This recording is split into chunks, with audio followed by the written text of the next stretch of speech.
Salam jumpa pemirsa Gajana Televisi, senang sekali hari ini Merajut Solusi kembali hadir menyapa Anda bersama saya Gisela Tahabari selama 1 jam nanti sampai pukul 8 malam kita akan membahas sebuah topik yang sangat menarik yakni mengenai tips makan sehat saat lebaran dan tentunya yang spesial ya kali ini pemirsa karena saat ini saya langsung berada di RSUD Dr. Saiful Anwar, Kota Malang. Wah, seperti ini suasananya sejuk sekali. Tentunya saya juga ditemani dengan narasumber saya yang cantik gitu ya. Saya perkenalkan dulu. Ini ada Risti Medisa Aksari, SGZ MPH. Saya panggilnya Mbak aja ya, karena masih muda juga nih ya, pemirsa ya. Apa kabar, Mbak? Alhamdulillah baik, Mbak. Bagaimana dengan kabarnya? Alhamdulillah baik juga, Mbak. Wah, ini tentunya ini masih di bulan puasa, begitu ya, Mbak ya. Tentunya banyak juga pemirsa mungkin yang masih kurang gitu ya, memperhatikan makan saat di bulan Lebaran ini harus seperti apa sih, gitu kan ya? Karena tentunya kita kan tidak bisa melampiaskan keinginan untuk menyantap berbagai hidangan saat lebaran seperti itu. Nah, jadi perlunya tetap untuk mengendalikan nafsu makan begitu Mbak ya, yang disesuaikan dengan kebutuhan kalori harian. Nah, sebenarnya Mbak Risti, manfaat dari puasa Ramadan sendiri ini kita sedikit flashback ya. Manfaat dari puasa Ramadan sendiri ini apa sih, Mbak? Ya baik, jadi dari beberapa penelitian sudah dilakukan, puasa Ramadan itu membawa efek yang baik ya bagi tubuh kita. Salah satunya yaitu memperbaiki lemak tubuh, jadi menurunkan kadar lemak tubuh, tapi tidak mengurangi massa protein di tubuh kita. Tapi karena puasa Ramadan kan juga cuma 30 hari ya, efek seperti itu tadi tidak bisa berlangsung selamanya. Jadi bagaimana caranya supaya kadar lemak tubuh kita tetap normal, tetapi massa protein kita juga tetap baik, itu sebaiknya kita melanjutkan pola makan sehat saat Ramadan tadi, dilanjutkan saat Idul Fitri dan hari-hari berikutnya seperti itu. Oke, baik. Nah, bagaimana dengan karbohidrat dan lemak sendiri, Mbak? Nah, ini kita tahu selama bulan Ramadan ini sebenarnya kan banyak juga ini makanan-makanan yang mengandung santan seperti itu ya, yang tinggi dengan karbohidrat sendiri ataupun lemak sendiri. Nah, sebenarnya harus dibatasi yang seperti apa sih untuk karbohidrat dan lemak sendiri? Nah, karena seperti yang kita tahu makanan-makanan lebaran ya, kita ini kan membahasnya untuk lebaran ya. Itu makanan-makanan tradisional seperti opor, rendang itu sangat tinggi kandungan lemaknya dan juga biasanya menggunakan protein-protein hewani seperti ayam atau daging yang juga biasanya ditambahkan, maksudnya ada gajinya, ada kulitnya seperti di opor ayam gitu ya. Jadi kita juga pintar-pintar memilih bahan makanan itu seperti apa. Jadi misalkan saat kita memasak opor itu menggunakan opor yang ayamnya tanpa kulit seperti itu. Kemudian rendang dagingnya digunakan juga tanpa lemak atau tanpa gaji seperti itu. Dan tentunya kita tidak boleh melupakan asupan serat dan buah. Jadi itu memang satu kesatuan ya, gizi seimbang tadi, proteinnya ada, kemudian sumber karbohidratnya ada, dan tidak boleh melupakan sayur dan buah. Nah, tentu sayur dan buah serat ini memang benar-benar diperlukan juga ya, seperti itu. Nah, sebenarnya Mbak, dibalik kelezatan makanan ini tadi ya, setelah lebaran gitu kan, kita kumpul-kumpul sama-sama. Nah, tentunya dibalik kelezatan lebaran ini pasti ada bahaya kesehatan juga yang mengancam ya. Nah, ini boleh dijelaskan juga sebenarnya bahaya kesehatannya yang dimaksud seperti apa? Apabila kita tidak bisa mengontrol asupan makan saat lebaran, kan biasanya kita cenderung lapar mata ya, kalap saat melihat banyak hidangan di rumah saudara itu banyak rendang, opor, kemudian kue-kue kering, kemudian makanan-makanan manis. Itu harus kita kontrol karena apabila makan berlebihan itu resikonya bisa terkena penyakit degeneratif seperti misalkan diabetes mellitus, hipertensi, kemudian penyakit jantung koroner sampai stroke seperti itu. Jadi dan itu sumbernya juga dari makan berlebihan, sumber lemak, sumber karbohidrat sederhana itu tadi. Oke, seperti itu ya. Nah, untuk menikmati hidangan tanpa khawatir ini tentunya juga membatasi dengan makanan asupan lemak yang tadi sudah disampaikan. Nah, mungkin ada tips yang lain Mbak ketika membatasi asupan lemak, makan tetap teratur, terus apa lagi tipsnya? Tipsnya saat lebaran ya, kan saat sebelum melaksanakan sholat Idul Fitri itu sudah ada hadisnya. Jadi sebelum sholat Idul Fitri itu kita dianjurkan untuk makan. Nah, tapi yang dicontohkan oleh Nabi Muhammad SAW itu kita makan beberapa butir kurma. Tapi kan tidak semua rumah itu menyediakan kurma seperti itu ya. Jadi bisa diganti buah yang tinggi serat lain seperti apel, pepaya, pisang. Jadi buah yang ada di rumah seperti apa. Jadi saat pagi hari sebelum sholat id itu kita tidak harus makan langsung satu porsi besar opor seperti itu ya. Jadi diawali dengan buah dulu. Nah itu karena untuk mencegah kosongnya lambung gitu. Jadi supaya perut kita itu tidak terlalu kaget, dan serat itu tadi juga untuk mempertahankan supaya rasa kenyang itu lebih lama seperti itu. Gitu ya. Jadi harus makan buah dulu nih ya, pemirsa ya. Jadi jangan terbalik.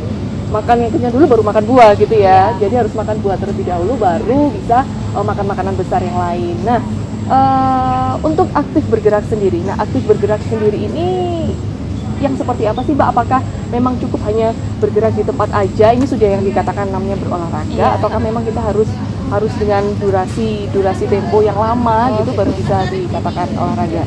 Kalau yang disebut aktivitas fisik itu memang kalau sesuai pedoman disampaikan Kementerian Kesehatan ya, itu idealnya selama 30 menit per hari. Seperti itu kan, aktivitasnya bisa seperti jogging, kemudian jalan kaki, senam, sepeda seperti itu ya, atau aerobik misalkan.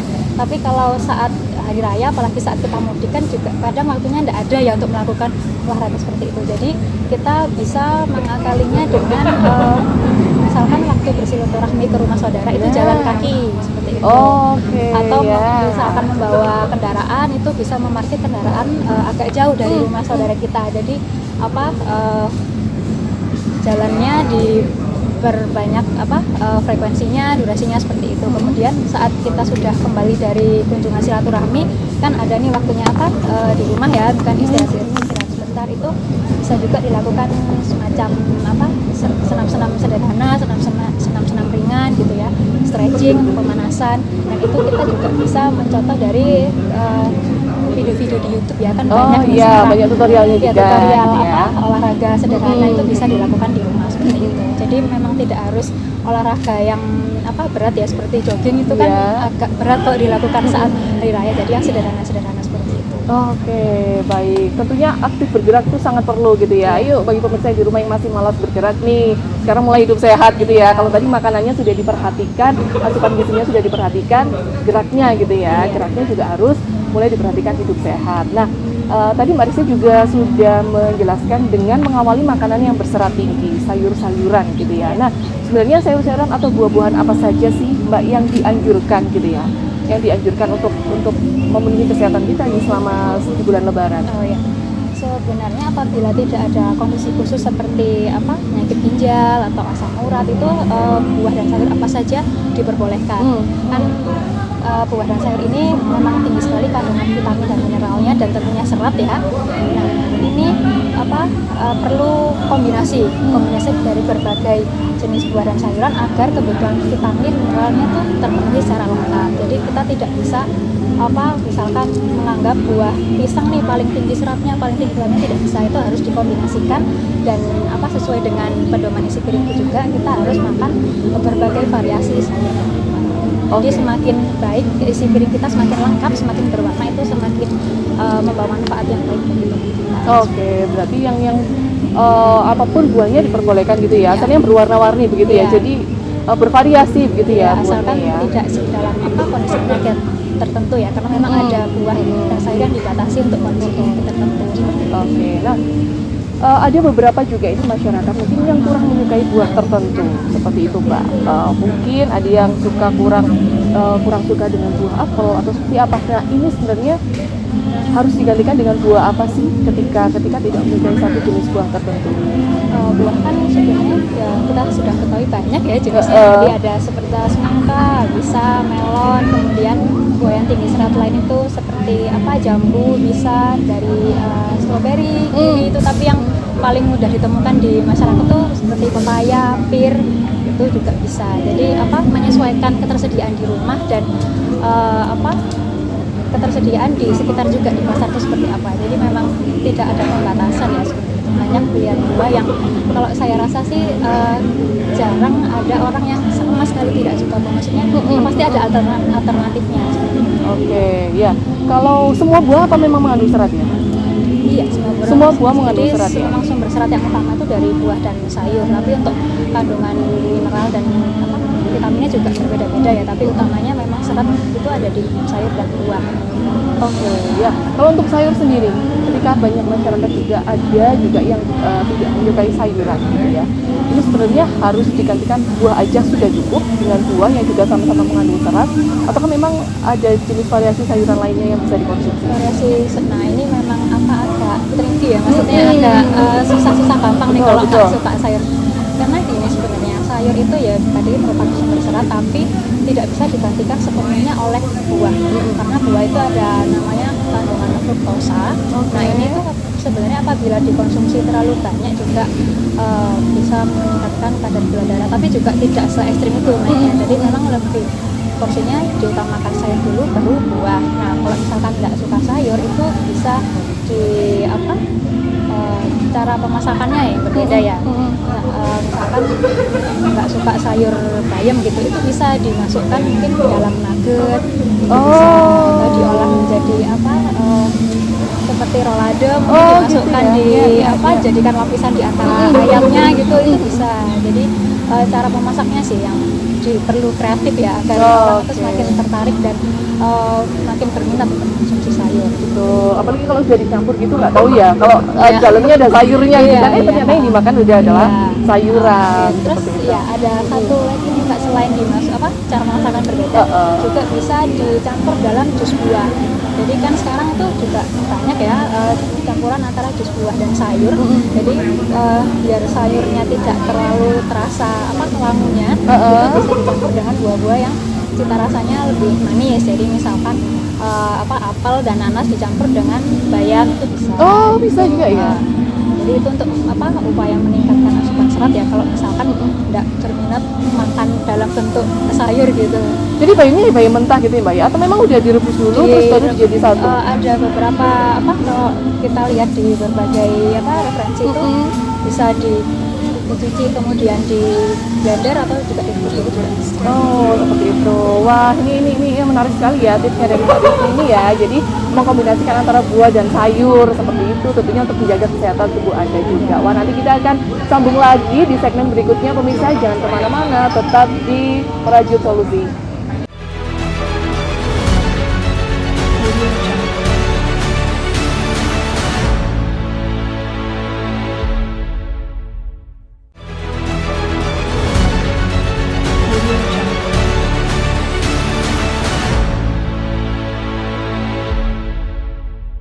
Terima kasih pemirsa yang masih bersama kami dalam program Merajut Solusi, masih berada di RSUD Dr. Saiful Anwar, tentunya dengan ini udaranya pas ya Mbak ya, nggak hujan, nggak panas juga ya pemirsa, pas banget ini ya.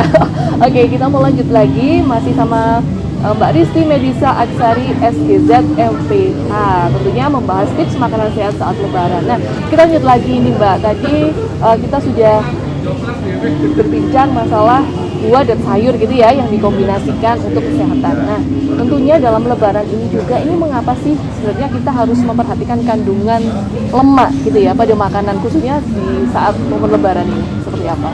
Ya, jadi seperti yang sudah dibahas sebelumnya, kalau makanan-makanan lebaran kita itu lebih banyak kandungan lemak, tapi ini ke lemak jenuh ya. Jadi kan ada dua jenis lemak jenuh dan lemak tidak jenuh. Nah, yang perlu kita perhatikan itu asupan lemak jenuh kita. Itu karena apabila tidak terkontrol asupannya itu dapat meningkatkan kadar kolesterol, trigliserida, lemak dalam darah, dan tentunya apabila kadar kolesterol dan trigliserida ini semakin meningkat tidak terkontrol bisa membawa resiko ke penyakit jantung koroner, stroke seperti itu. Itu sih yang paling sering dari akibatnya ya dari mengkonsumsi lemak yang berlebihan seperti itu. Oke, ya banyak. Jadi nanti mungkin ada komplikasi-komplikasi penyakit yang diakibatkan gitu ya. Nah, bagaimana dengan makanan yang digoreng sendiri, Pak? Apakah memang makanan terlalu banyak mengkonsumsi makanan yang digoreng ini juga berbahaya juga bagi tubuh? Gitu? Iya, sama sih kan semakin apa ya sering digorengnya dan juga semakin apa tinggi suhunya itu kandungan lemak jenuh atau trans fatnya itu lebih tinggi, dan ya sama konsekuensinya bisa meningkatkan kadar kolesterol, trigliserida, dan juga tentunya yang selain penyakit apa jantung koroner sama stroke tadi, yang tidak bisa dilupakan adalah resiko obesitas. Karena bisa juga obesitas itu menjadi pencetus dari berbagai macam penyakit degeneratif tadi. Jadi awalnya dari kegemukan, kemudian karena asupannya tidak dikontrol jadinya ke penyakit jantung sama stroke.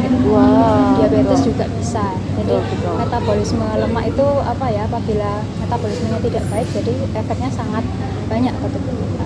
Efek negatif ya. Apalagi seseorang yang sudah punya penyakit bawaan gitu ya Mbak ya, ketika mengkonsumsi yang berlebih lemak ini bisa menimbulkan lagi, mencetus lagi penyakit-penyakitnya seperti itu ya. Kemudian Mbak, ketika kita tidak bisa menggunakan santan berlebih ya, tadi sudah disampaikan tidak baik gitu ya menggunakan santan berlebih. Alternatifnya harus seperti apa Mbak? Bisakah menggunakan santan encer misalnya, ataukah dengan alternatif lainnya? Iya. Bisa menggunakan santan encer ya, jadi memasak opor ayam, rendang, dan makanan-makanan bersantan lainnya itu bisa menggunakan santan encer ini apabila tidak ada alternatif lain, maksudnya yang ada bahan makanannya yang ada hanya kelapa saja. Jadi itu bisa menggunakan santan encer tadi. Kemudian apabila ada alternatif bahan lain, bisa menggunakan susu skim. Jadi bisa kombinasi antara santan encer dan susu skim ini untuk menambah rasa gurih pada makanan. Susu skim ini merupakan susu tinggi protein ya. Kalau kan biasanya ada susu full cream. Kalau full cream itu kan tinggi lemak. Kalau susu skim ini susunya yang rendah lemak tapi tinggi protein. Tapi itu bisa meningkatkan cita rasa gurih pada makanan. Nah, susu skim tadi juga bisa digunakan full ya, maksudnya tanpa dikombinasikan dengan santan encer tadi juga bisa. Kemudian seperti yang mungkin Mbaknya sendiri juga tahu, ada ya beberapa produk pengganti santan atau istilahnya creamer nabati. Nah itu juga bisa digunakan sebagai pengganti santan. Oke, jadi banyak juga ya alternatif yang bisa dilakukan gitu ya, yang bisa dicoba oleh pemirsa di rumah gitu ya, supaya Lebaran juga makannya juga masih bisa terjaga bersama keluarga seperti itu, dengan memperhatikan hal yang sudah disampaikan oleh Mbak Risti tadi. Nah Mbak, ada juga kita harus memperhatikan kandungan lemak jenuh pada makanan. Nah apa sih sebenarnya dimaksud lemak jenuh pada makanan ini Mbak Risti?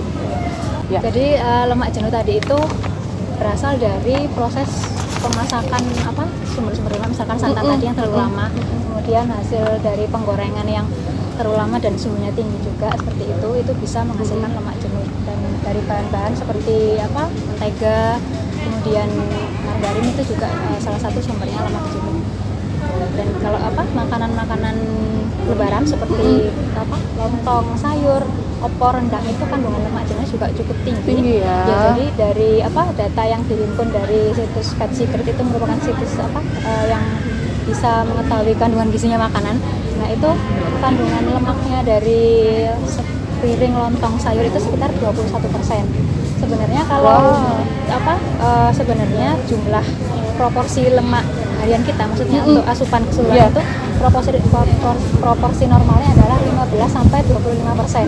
Nah, tetapi kalau dilihat tadi sepiring lontong sayur saja 21% itu sebenarnya sudah cukup gitu ya? Iya, cukup. Nah, tapi lontong sayur itu kan kadang kita makannya tidak hanya lontong sayur saja ya. Dengan lainnya ya. Ada betul. mungkin kari ayam, terus ada rendang, sambal goreng ati. Jadi banyak ya teman-temannya tadi, dan itu juga sama-sama kandungan lemak jenuhnya tinggi. Jadi itu bisa lebih dari angka 21% tadi.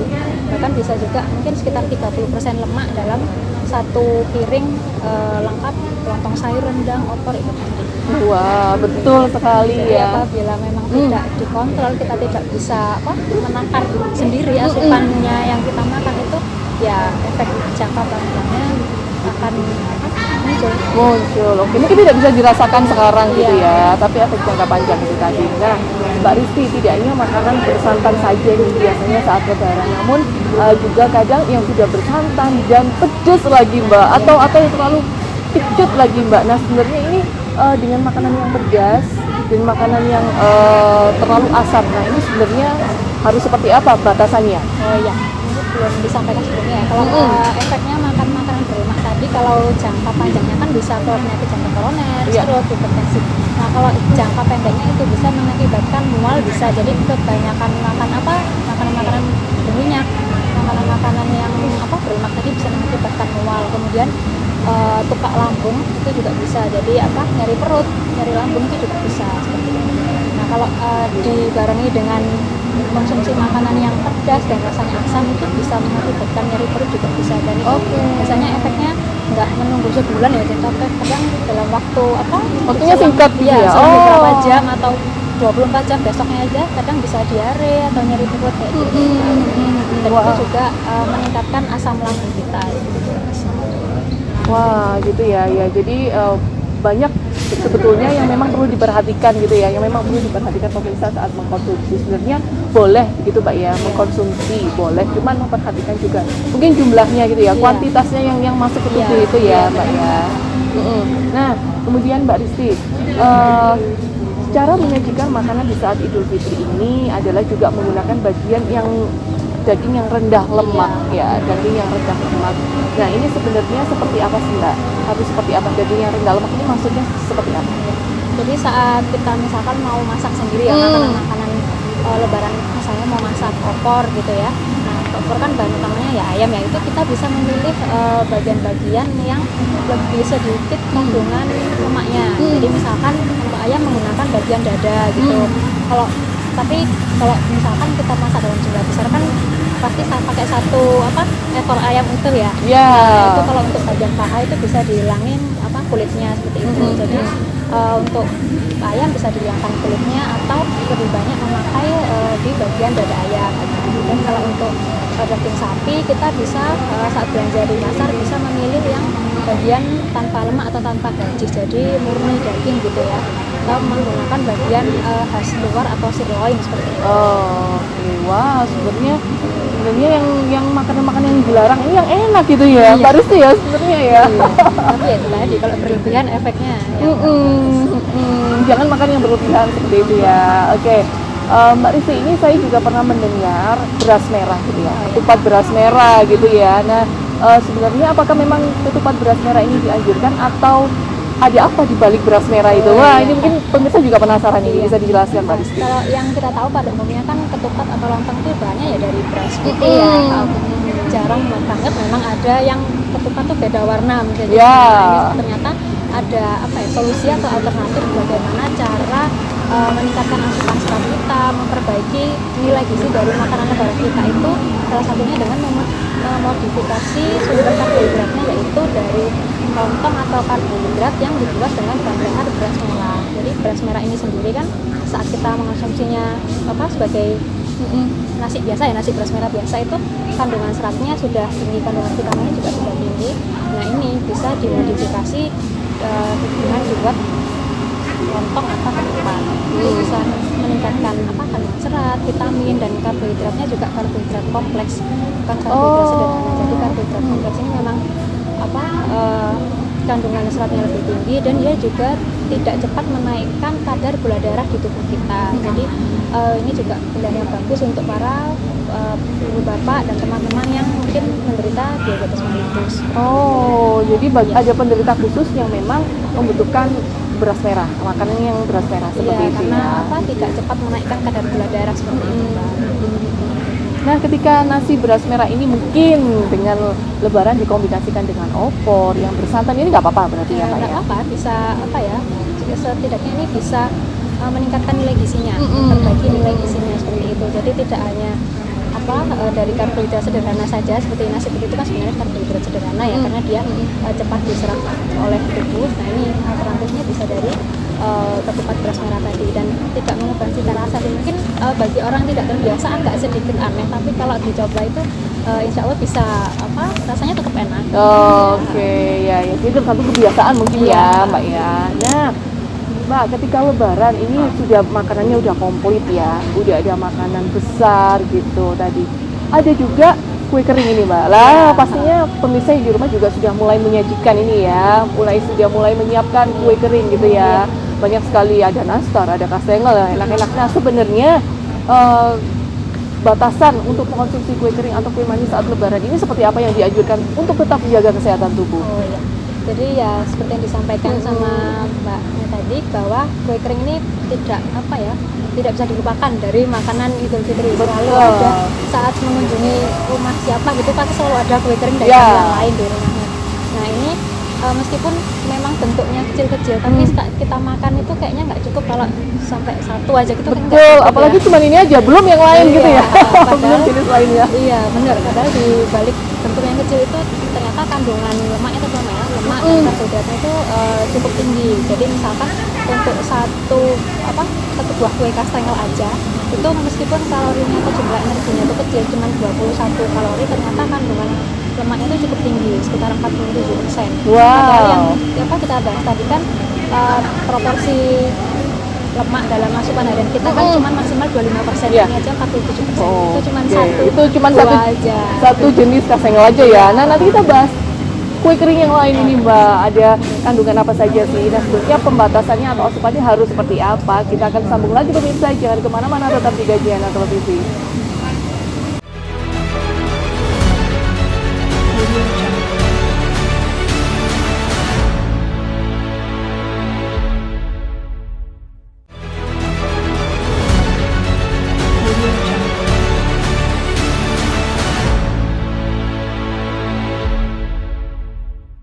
Terima kasih pemirsa yang masih bersama kami, masih dengan membahas tips makanan sehat saat lebaran. Wow, tadi Mbak Rizky sudah menjelaskan banyak sekali ya, menarik sekali ya. Mungkin baru diketahui juga dengan pemirsa, oh ternyata tidak boleh gitu ya. Oh ternyata mengkonsumsi yang berlebihan itu tidak boleh dan ada kombinasinya sendiri seperti itu ya Mbak Rizky. Nah, Mbak Rizky kita lanjut lagi nih Mbak Rizky. Ketika tadi mengkonsumsi kue kering terlalu banyak gitu ya saat lebaran. Nah, apa sih sebenarnya resikonya terhadap tubuh Mbak Rizky?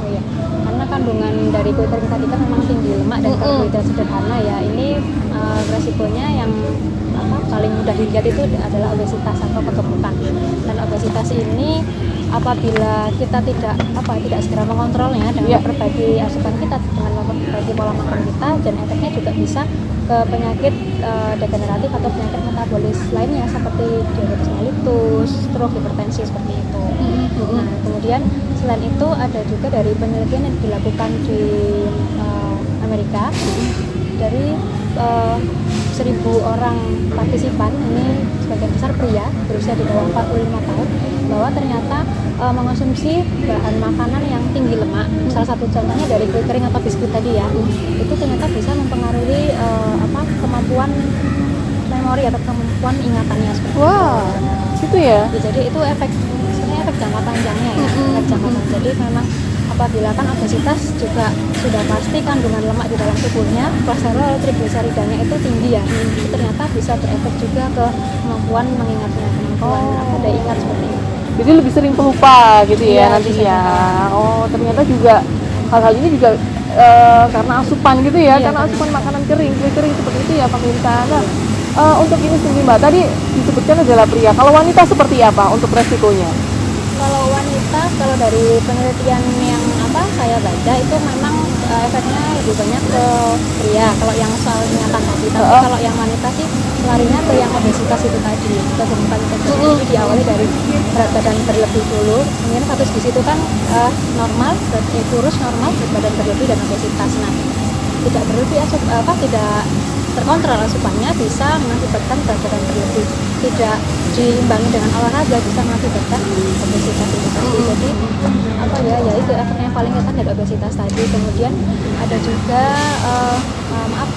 bisa mengakibatkan resiko kanker juga, itu juga bisa, karena memang metabolisme lemak itu kalau tidak bisa terkendalikan itu efeknya bisa kemana-mana.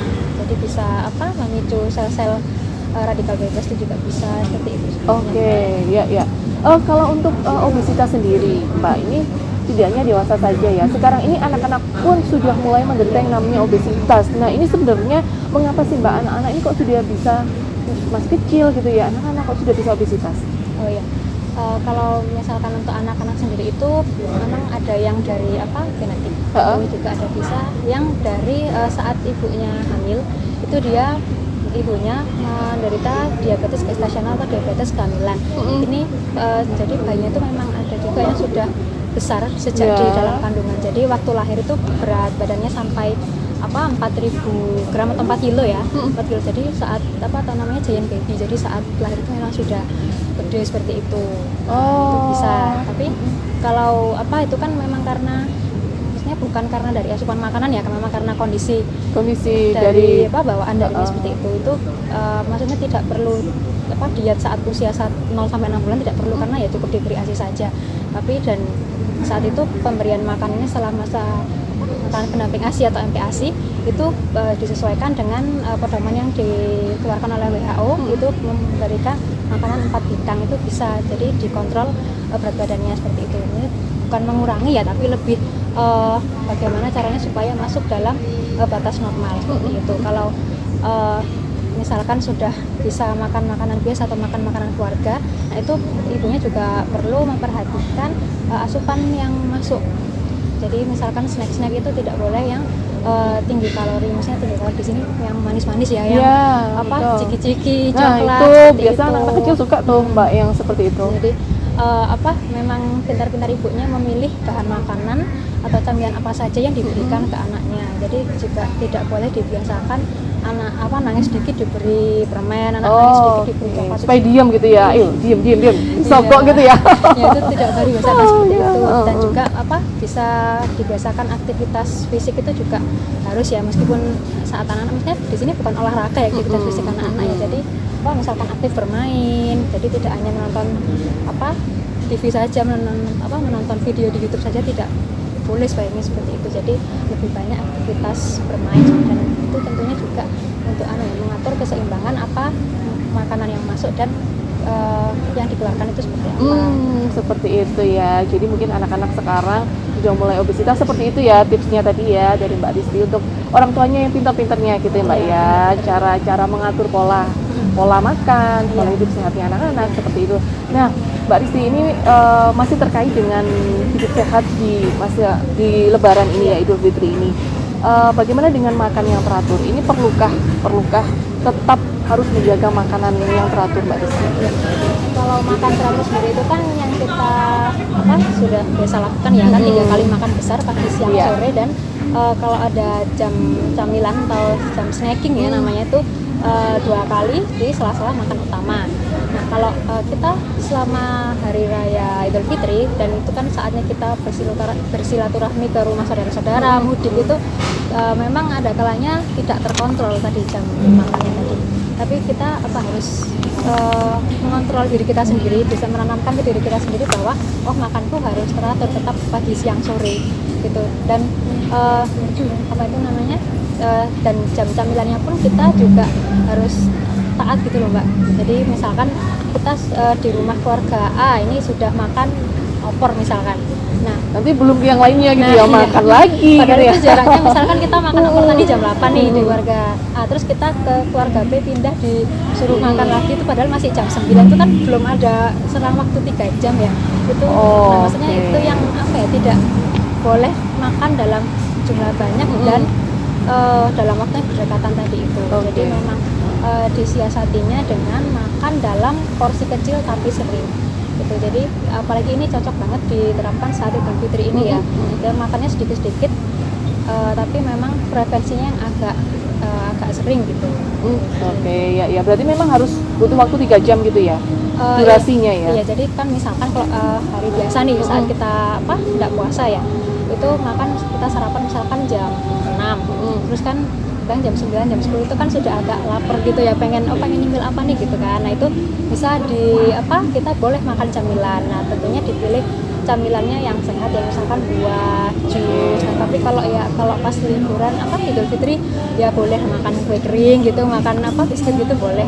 Nah terus nanti jam 12 itu baru kita makan berat lagi, misalkan makan mungkin siangnya ternyata di rumah saudara B ada gado-gado nih, nah itu boleh, nggak apa-apa. Jadi memang porsi kecil tapi sering, atau kalau tidak bisa kita mengontrol diri kita sendiri. Ya. Nah ini Mbak Risti, ketika ini masih belum 3 jam gitu ya, masih belum 3 jam, tapi sudah ada keinginan untuk ngemil gitu ya, ngemil makanan lainnya. Nah ini sebenarnya seperti apa seharusnya yang diperbolehkan atau tidak Mbak? Nah kalau ngemilnya sih nggak apa-apa ya, karena ngemil itu sendiri untuk mencegah supaya gula darah kita tidak terlalu drop atau yang kondisi namanya hipoglikemi.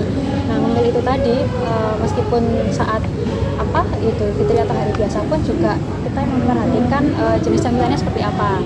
Kalau Idul Fitri karena yang banyak biasanya kue kering, biskuit-biskuit gitu, nggak apa-apa makan kue kering ya apa satu, coba itu satu. Terus mungkin bisa ditambah dengan jus mungkin kalau ada di rumah itu, atau mungkin puding buah, atau makan camilan buah potong itu lebih baik sih sebagai pilihan camilan kita. Ya, baik. Makan tadi Mbak Rizky juga sudah menyampaikan ya pemirsa bahwa makan dengan porsi sedikit tapi sering. Porsi kecil tapi sering. Porsi kecil tapi sering. Nah itu tidak dibatasi jam ya berarti? Boleh ya Mbak ya? Tidak harus menunggu 3 jam ya?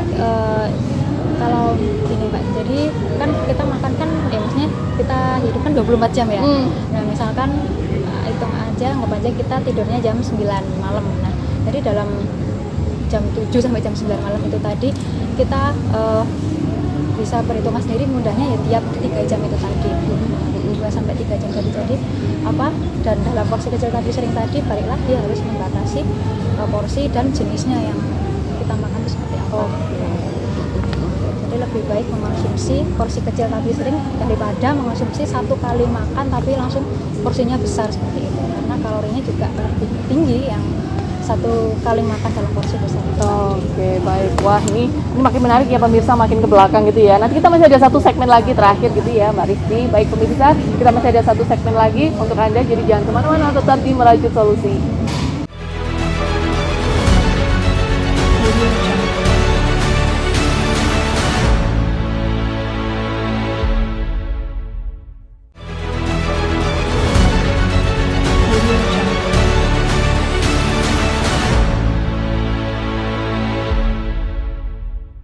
Ya pemirsa, kita lanjut lagi masih bersama Mbak Rizky di RSUD Dr. Saiful Anwar Kota Malang. Nah ini kita sudah ada di segmen terakhir ya Mbak Rizky. Masih ada yang ingin disampaikan nih pemirsa terkait dengan tema hari ini adalah hidup sehat di saat Lebaran. Nah saya juga pernah sempat mendengar ini Mbak Rizky, ada yang namanya pedoman isi piringku. Ini yang memang harus diterapkan gitu ya bagi pemirsa juga yang di rumah. Nah sebenarnya pedoman isi piringku ini apa saja Mbak Rizky? Jadi pedoman isi piringku ini sebenarnya sudah dikeluarkan oleh Kementerian Kesehatan sejak tahun 2014 ya. Ini bagiannya dari pedoman gizi seimbang. Ini merupakan gantinya dari slogan 4 Sehat 5 Sempurna. Jadi kalau isi piringku ini sebenarnya lebih ke panduan makan orang-orang Indonesia, dan sebenarnya ada untuk masyarakat usia dewasa, anak-anak ada, tapi yang kita bahas di sini untuk yang dewasa gitu ya. Jadi isi piringku itu terdiri dari dalam satu piring itu ada 2/3 bagian piring itu isinya karbohidrat, jadi seperti nasi, umbi-umbian, kemudian mie, kentang itu 2/3. Kemudian sepertiganya itu diisi oleh lauk pauk, jadi seperti ayam, tempe, telur, jadi satu potong lauk hewani dan satu potong lauk nabati seperti itu. Kemudian dari kan tadi 2/3 sama sepertiga, nah setengahnya itu setengahnya tadi dibagi lagi 2/3 sayur dan 1/3 itu buah-buahan gitu. Jadi itu merupakan panduan yang lengkap ya untuk pedoman makan yang baik bagi masyarakat Indonesia. Dan kalau susu itu ini menambahkan kalau susu itu kan pada saat 4 dan 5 sempurna kan wajib ya. Kalau di isi piringku ini bukan suatu hal yang wajib, tapi itu sebagai salah satu sumber protein. Jadi tidak harus kita meminum susu setiap hari seperti itu. Dan jangan lupa minum air putih 8 gelas sehari dan tetap melakukan aktivitas fisik 30 menit per hari.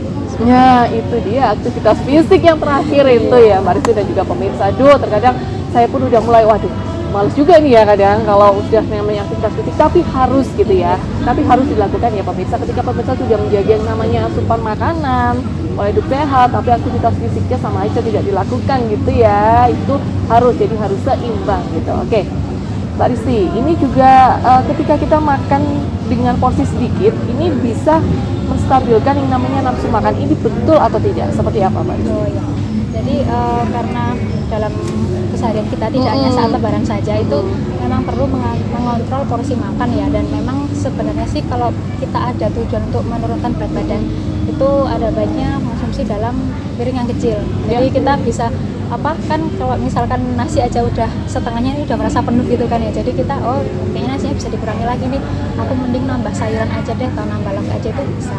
Ini tadi, jadi ada kaitannya mengatur porsi makan ini dengan konsep mindful eating.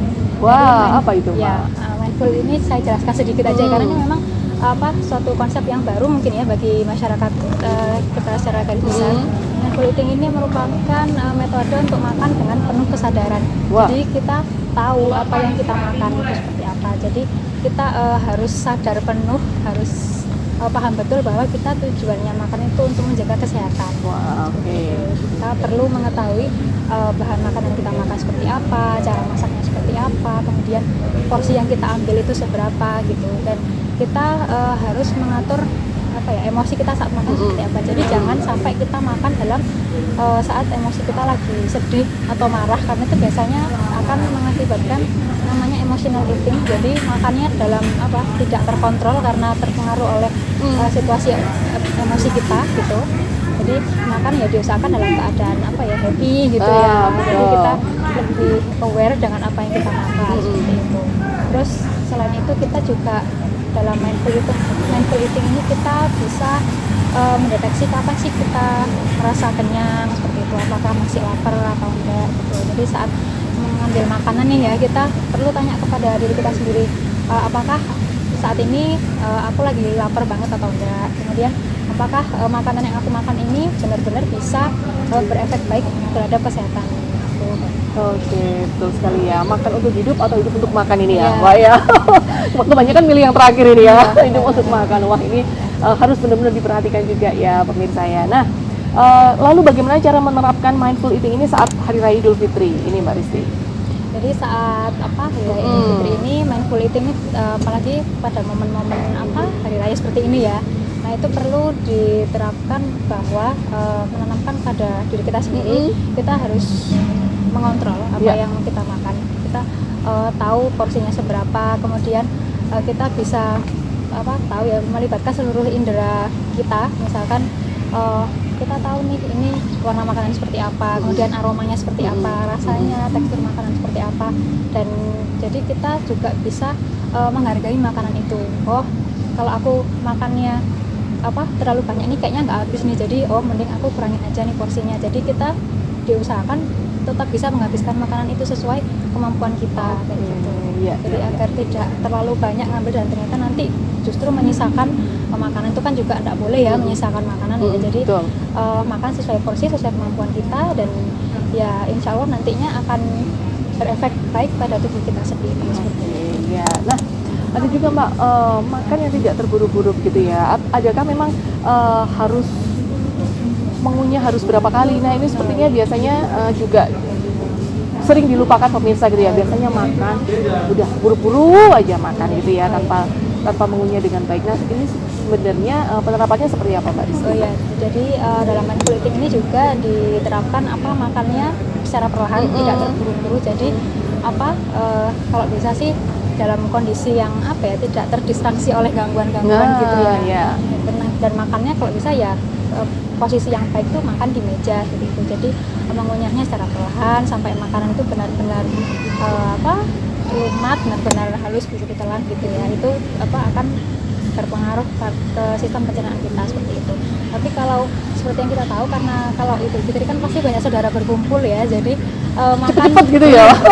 makan dengan situasi tanpa distraksi, tanpa gangguan itu memang agak susah. Jadi ya usahakan kalau kita tidak bisa menghindari suasana yang ramai itu tadi, kita ya intinya tadi sih lebih tahu makanan apa yang kita makan, mengontrol porsinya, kemudian makan secara perlahan gitu tadi. Dan kalau misalkan ada mungkin ada banyak anak kecil, ada tamu, itu tidak bisa dihindarkan situasinya. Jadi lebih kembali ke poin yang awal tadi, lebih ke mengontrol. Oke, ya mengontrol gitu ya. Jadi sama-sama diri kita harus sadar nih, ayo kontrol gitu ya, walaupun lagi kumpul merayakan Lebaran sama-sama gitu ya. Nah, apakah mindful eating ini juga bisa untuk menurunkan berat badan Mbak Risti? Oh iya, bisa. Ini dari beberapa penelitian ya, itu memang untuk pasien-pasien yang obesitas atau mengalami diabetes mellitus, bahkan pada pasien kanker pun mindful eating ini juga bisa diterapkan. Dan untuk pasien obesitas ini memang salah satu terapinya lewat mindful eating. Jadi ini memang berpengaruh sekali terhadap penurunan berat badan, dan dengan mindful eating ini kita bisa mengontrol asupan makanan-makanan yang kurang sehat atau makanan-makanan produk olahan gitu. Jadi kita bisa memilih bahan makanan yang kita makan. Betul, betul. Jadi memang bisa ya, bisa untuk mengontrol berat badan gitu ya, Iya. Mbak. Nah, kemudian untuk yang terakhir ini Mbak Risti, untuk bergerak secara aktif. Nah, ini harus kembali lagi ini harus seperti apa, Mbak? Apakah dengan cara yang lain selain bergerak secara aktif ini bisa menjaga kesehatan ataukah harus seperti apa, Mbak Risti? Nah, ini kalau membahas dalam situasinya Idul Fitri ya, karena Idul Fitri ini meskipun kita tidak mudik tapi juga kita berkunjung ke tetangga, ke saudara-saudara yang lain, atau mungkin kita sendiri kedatangan tamu gitu Iya, ya. iya, betul. Itu salah satu cara mudah atau cara sederhananya bagaimana kita tetap bisa aktif bergerak itu tadi misalkan kita lebih banyak berjalan kaki saat silaturahmi, jadi mungkin ke tetangga itu jalan kaki, atau misalkan kita membawa kendaraan itu parkirnya Agak jauh gitu ya. agak jauh dari rumah saudara kita gitu. Jadi misalkan kita habis makan banyak nih dari rumah saudara A, nah terus mau ke rumah saudara B ini bisa kan sambil jalan, itu jadi seimbang antara apa yang masuk dan dengan yang dikeluarkan lewat berjalan kaki tadi gitu. Kemudian kalau sudah sampai di rumah, misalkan kita ada waktu senggang gitu, kita bisa olahraga, stretching, pemanasan sederhana gitu, bisa dengan tutorial di YouTube, atau mungkin sama saudara-saudara bisa melakukan zumba bareng biar lebih seru ya, kayaknya di rumah. Zumba bareng atau senam aerobik bareng itu juga bisa, kan biasanya banyak ngumpul tuh itu daripada banyak makan nih gitu. Gimana kalau kita lebih banyak gerak sama saudara-saudara? Betul, ide yang bagus ini ya dari Mbak Risti ya. Jadi tetap momen Lebaran ini bisa dirayakan secara seimbang gitu ya, makanannya juga bisa dijaga, kesehatan untuk bergerak aktifnya juga bisa dijaga gitu ya. Wah, Mbak Risti ini tak terasa nih Mbak Risti, ini kita sudah mau selesai aja ya. Waduh, semoga nanti kapan kita bisa bertemu kembali ya Mbak Risti ya. Sedikit Mbak Risti pesan singkat untuk pemirsa terkait dengan hidup sehat di selama Lebaran ini. Untuk ibu-ibu, bapak-bapak dan teman-teman semuanya, kita tidak perlu takut ya untuk mengonsumsi makanan Lebaran ya, atau hidangan-hidangan yang disajikan selama momen-momen Idul Fitri, karena kita juga perlu tetap mengontrol asupan kita, mengontrol jenis makanan yang kita makan, mengontrol porsinya, dan jangan lupa untuk tetap aktif bergerak, dan jangan lupa juga untuk selalu tersenyum, selalu meningkatkan mood kita, karena itu bisa memicu timbulnya hormon endorfin, dan hormon endorfin ini hormon kebahagiaan kita gitu. Jadi tetap positif vibes gitu ya selama masa Idul Fitri. Jadi tetap sehat lahir batin, jiwa dan raga. Waduh, terima kasih sekali lagi ya Mbak Risti ya untuk bincang-bincangnya hari ini bisa dibagikan kepada pemirsa kajian televisi. Semoga kita bisa bertemu kembali ya Mbak Risti di lain kesempatan. Ya, terima kasih sekali lagi pemirsa. Selamat menikmati masa Lebaran gitu ya bersama keluarga, tentunya tadi dengan memperhatikan asupan-asupan gizi yang sudah dijelaskan oleh Mbak Risti. Terima kasih sekali lagi. Saya Gisela Tahapari dan tim petugas mengucapkan terima kasih atas kebersamaan Anda pemirsa. Tak lupa juga saya mengucapkan terima kasih kepada RSUD Dr. Saiful Anwar Kota Malang ya, yang hari ini kita boleh disediakan tempat gitu ya bertemu dengan Mbak Risti, luar biasa sekali. Baik, terima kasih. Kita akan berjumpa kembali dalam dialog Merajut Solusi di episode berikutnya. Sampai jumpa.